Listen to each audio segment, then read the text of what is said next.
MLA KTR ఫ్రస్ట్రేషన్లో ఉన్నారని విమర్శించారు బీజేఎల్పీ నేత ఎల్లెటి మహేశ్వర్ రెడ్డి.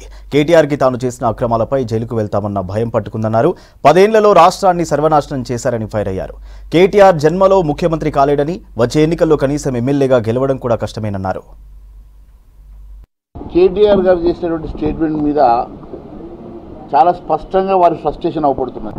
ఎన్నో ఆశలు పెట్టుకొని ఎన్నో కలలు కానీ ముఖ్యమంత్రి అయిపోయినట్టు ముఖ్యమంత్రి నేనే అని చెప్పేసి పాపం ఎన్నో ఆశలతోటి ఆయన ఎదురు చూస్తే సడన్గా ఈరోజు ప్రజలు తొక్కి బుద్ధి చెప్పి ఇంట్లో వండబెడితే ఆయనకు ఏమి పాలుపోక పిచ్చి మాటలు ఎందుకు మాట్లాడుతుండంటే ఆయన మీద ఇప్పుడు అలిగేషన్స్ ఎన్ని రకాలుగా కాళేశ్వరం దగ్గర నుంచి ఫోన్ ట్యాపింగ్ వరకు ఎన్నో కుంభకోణాలలో ఆయన మొదటి ముద్దాయి అయి రేపు ఖచ్చితంగా జైలుకు పోతాడని తెలిసి పిచ్చి పిచ్చి మాటలు మాట్లాడితే కనీసం ఇట్లైనా ఎర్రగడ్డకు పంపిస్తారేమో, ఇట్లైనా ఆయనకు మెంటల్ స్టెబిలిటీ లేదు అని ప్రూవ్ చేసుకోవడానికి ఆయన కేవలం టోటల్ ఫ్రస్ట్రేషన్లో ముఖ్యమంత్రి కాలేని పరిస్థితి, ముఖ్యమంత్రి కనీసం నెక్స్ట్ టైం ఎమ్మెల్యే కూడా గెలవని పరిస్థితి, ఇక జీవితకాలం జైల్లో ఉండే పరిస్థితి వచ్చింది కాబట్టి ఇలాంటి మాటలు మాట్లాడుతున్నాడు.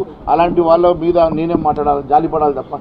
యావత్ రాష్ట్రంలో వారు చేయని కుంభకోణం లేదు, వాళ్ళు దోచుకున్నటువంటి స్థానం లేదు. ఇలా ఎక్కడ పడితే అక్కడ దాచుకొని ఈరోజు పదవి పోయిన తర్వాత ఈ రకమైనటువంటి పిచ్చి మాటలు మాట్లాడము, ఇది కేవలం ఒక స్ట్రాటజీ ప్రకారం జైలు కన్నా ఎర్రగడ్డ పెట్టరని చెప్పేసి వాళ్ళు మతి స్థిమితం లేదు అని ఎర్రగడ్డకు పంపాలని చెప్పేసి ఆలోచనతో మాత్రమే మాట్లాడుతున్నారు.